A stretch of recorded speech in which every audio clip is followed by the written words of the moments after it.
Hello everyone, আমি জুইসান চলে আসলাম নতুন একটা ব্লগ ভিডিও নিয়ে। এত লাইটিং দেখে তোমরা কি ভাবছো কিসের লাইটিং? তোমাদের মনে হচ্ছে তো অবশ্যই বলবো, দাঁড়াও দাঁড়াও, ভিডিওটা কন্টিনিউ দেখলেই বুঝতে পারবে আমি কোথায় যাচ্ছি আর কিসেরই বা এত লাইটিং। তো জানতে হলে দেখতে হবে ফুল ভিডিওটা দেখো, জানতে পারবে। তো এখন দেখে বুঝতেই পারছো এটা কিসের লাইটিং। এটা হলো দুর্গাপুজোর লাইটিং। আর দুর্গাপুজোর ভিডিওটা ছাড়ছি আমি এখন, অনেক লেটে ছাড়ছি আমি জানি, একটু অ্যাডজাস্ট করে নিও, নতুন নতুন ভিডিও আসবে খুব তাড়াতাড়ি। আর এখন আমি কোথায় বা যাচ্ছি তাই তো? এখন যাচ্ছি আমি শপিং করতে, টুকটাক দু একটা কিছু কিছু ইম্পর্টেন্ট জিনিস আনতে যাচ্ছি আর কি। আর এই তো আমি চলেও আসছি শপিং মলে। আমাদের সামনেই একটা মল খুলেছে। আর আমাকে দেখে কি মনে হচ্ছে? পাগল পাগল তো আমিও জানি, আমাকে দেখে পাগল পাগল মনে হচ্ছে। তো আমি পাগলের মতোই গেছি। আমাদের বাড়িতে দিদি ভাইরা ঘুরতে আসছে, হঠাৎ করে বলেছে দুপুরের দিকে যে আসবে। সেরকম কোনো প্ল্যানিং ছিল না, দুপুর থেকে ওয়েট করছিলাম কখন আসবে কে কে আসবে, আমি জানতামও না। তো আমি বলতে আমরা জানতামও না। তারপরে হঠাৎ করে দিদি ভাইরা সন্ধ্যার দিকে বলে আসতে লেট হবে, তো সন্ধ্যার পরে আর কি দিদি ভাইরা আসে। মলে দেখতে পাচ্ছ কতটা ভিড়, কতটা লাইন। আর দাদার হাতে যে ড্রেস দুটো দেখলে ওটাই আমার ভাগ্নিদের জন্য আমি নিয়ে নিয়েছি। কেমন লাগলো অবশ্যই কমেন্টে জানিও, পুরোপুরি দেখাতে পারিনি যেহেতু। তো তোমরা অনেকেই কোশ্চেন করো যে খাওয়া দাওয়া করলে বা কেনাকাটা করলে কেন দেখাই না। কারণ আমার মনেই থাকে না যে আমি ব্লগ ভিডিও করি, তাই দেখানো হয়ে ওঠে না। এটাই কারণ, আর কিছু না। এটা হলো আমার দাদা কিছুদিন আগে বিয়ে হয়েছে, মানে সামনের ডিসেম্বরের 10 তারিখে আমার দাদার বিয়ে হয়েছে। তো সবাই একটু কংগ্রাচুলেট করে দাও, সবাই হ্যাপি, মানে যেন ভালো থাকে, একটু আশীর্বাদ করে দাও। আমরা যেতে পারিনি কিছু কিছু কারণবশত। আমার দাদুর শরীর, মানে আমার দাদু অসুস্থ ছিল, আরও কিছু কিছু কারণ ছিল, যার জন্য আমরা কেউ দাদার বিয়েতে যেতে পারিনি। তো আমরাও এখনও দাদার বউকে, মানে বৌদি ভাইকে এখন সামনাসামনি দেখিনি। যখন দেখবো অবশ্যই তোমাদের সাথে শেয়ার করব। অনেক আমরা ওয়েটিং করছি বৌদিকে দেখার জন্য। তো বাবাও ব্যস্ত ছিল, কে যাবে শপিংয়ে। আর মেয়েদের মানে সবার তো সব কিছু বুঝতে পারি না, জামা কাপড়। তো বাবা কি না কি আনবে ওটা ভেবে তারপরে ভাবলাম আমি যাই। তো দাদাকে বললাম তাই যে একটু নিয়ে চলো, শপিং করে নিয়ে আসি, টুকটাক ইম্পর্টেন্ট কিছু কিছু কেনার আছে। তাই দাদা নিয়ে আসছিল, দাদার আমি শপিংয়ে আসছিলাম।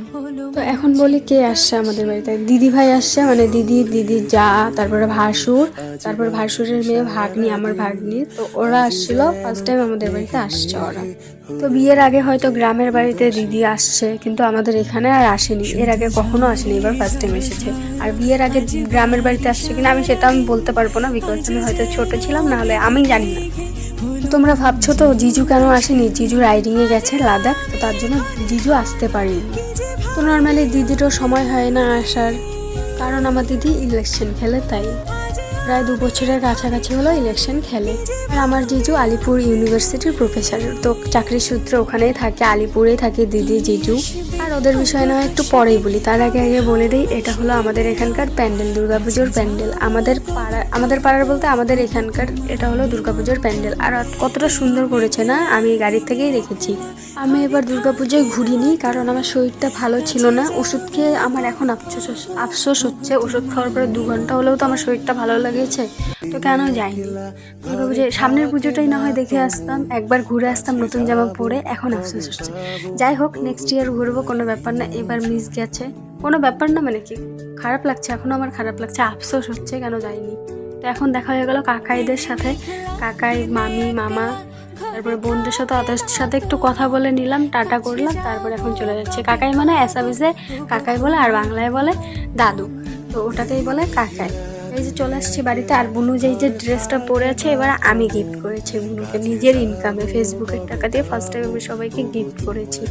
বাকি জামা কাপড়গুলো তো দেখাতে পারিনি, বুনুরটা এই যে ভিডিও করা আছে, তাই বুনুরটাই আমি শেয়ার করলাম তোমাদের সাথে। ভাবা যায় ভিডিও নিয়ে কত কথা শুনেছি সবার থেকে, সেই ভিডিওর টাকা দিয়ে সবাইকে আমি টুকটাক গিফট করেছি। এটা মনে করলেও আমার খুব ভালো লাগে সত্যি। তো আমি ভিডিওটা কোনোদিনই আমি সিরিয়াসলি নিইনি, কিন্তু এখন রিসেন্ট আমি এখন যে ভিডিওগুলো দিচ্ছি, এই যে এখন আপলোড করছি, কথা বলছি ভিডিওতে, এখন আমি ভিডিওটা সিরিয়াসলি নিচ্ছি। যাই হোক, ভিডিও নিয়ে না হয় পরে কথা বলবো। এই যে দেখা যাচ্ছে এটা হলো আমার দিদি রান্না করছে। তো দিদি বলেছে দিদি রান্না করবে, তাই দিদি রান্না করছিল। তোমাদের সাথে শেয়ার করলাম, বাকিটা দেখতে থাকো।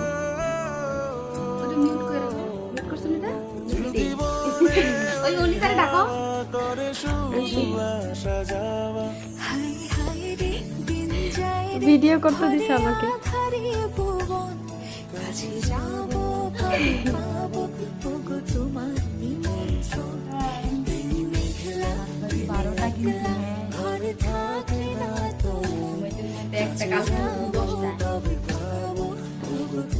কালকে তো সকালে রান্না বাড়ি কিচ্ছু নাই, খাও আসবা, হ্যাঁ সত্যি অনেক মিস করুন। কিছু হবে না, ক্যামেরা স্যামেরা সব আছে না।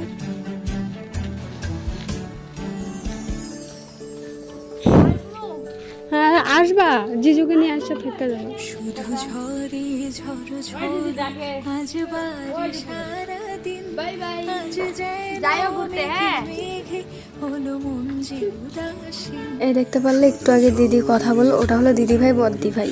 তো ওটা অনেক ভালো, দিদি ভাইরা সত্যি অনেক ফ্রেন্ডলি, মানে কি বলবো, খুব ভালো লেগেছে। অনেক মিস করি আমি এখনো। আমাদের এখান থেকে কামাখ্যা মন্দির অনেকের জন্য ওদিকে থাকি। দিদি ভাইদের বাড়ি কামাখ্যা মন্দির ওখানে না, মানে নিচে ওই জায়গাটা কি যেন জায়গাটার নাম, ওইখানটাতে দিদি ভাইদের বাড়ি, মানে আমার দিদির ভাসুরের বাড়ি ওখানে। তো কামাখ্যা মন্দিরে যেতে তো যাবো খুব তাড়াতাড়ি ঘুরতে। যদি যাই অবশ্যই তোমাদের সাথে শেয়ার করবো। আমার দিদিরা তো আসার সময় পায় না, ওই বললাম জিজু জব করে, জবের সূত্রে আলিপুরে থাকতে হয়। আর দিদির বাড়ির রিয়েল বাড়ি, আমার পিসিমণিদের বাড়ি রামপুরে, আর দিদির শ্বশুর বাড়িও গ্রামের শ্বশুর বাড়ি যেটা, ওটা হলো রামপুর। তো পাশাপাশি বাড়ি, খুব একটা দূর না। আমি ওটা দেখেছি, কিন্তু এখানকার শ্বশুর বাড়িটা আমি দেখিনি। যদি যাই অবশ্যই শেয়ার করব তোমাদের সাথে। আর দিদি জিজু তো আসতে পারে না, জিজুও জবের জন্য ব্যস্ত থাকে, দিদিও ব্যস্ত থাকে, কারণ ইলেকশন খেলে। ওদের বিষয় না, আমি যখন যাব তখন ওদের ওখানে যাব, তখন আমি শেয়ার করবো। আজকে আর করলাম না, দিদিরা যাচ্ছে, খাওয়া দাওয়ার ভিডিও কোনো কিছু আর করিনি। তাই দিদি ভাইদের আগাতে নিচে অবধি আসছি। তো আমার দিদি বলছিল যা উপরে যা, থাকতে হবে না। আর তার ভিতরে চলে আসলো মদারু। তো দিদি ভাই বলছিল কিছু হবে না, দাঁড়াও আমরা আছি। তাই আমারও ভয় লাগছিল, তো কি আর বলবো, সবারই ভয় লাগে তাই না। মদারু চেল্লাতে আসছিল, ওটার জন্য আমি একটু ভয় পাচ্ছি। আর দিদি ভাইরা যতক্ষণ গাড়িতে ওঠে নাই ততক্ষণ ভয় লাগছিল না, কিন্তু যখন দিদি ভাইরা সবাই গাড়িতে উঠে বললো তখন আমার ভয় লাগছিল। হ্যাঁ, দিদি ভাইকে বললাম তোমার ফোনটা নিয়ে নাও, আমি চলে যাই। তো দেখবে এখন আমি দৌড়ে যাচ্ছি।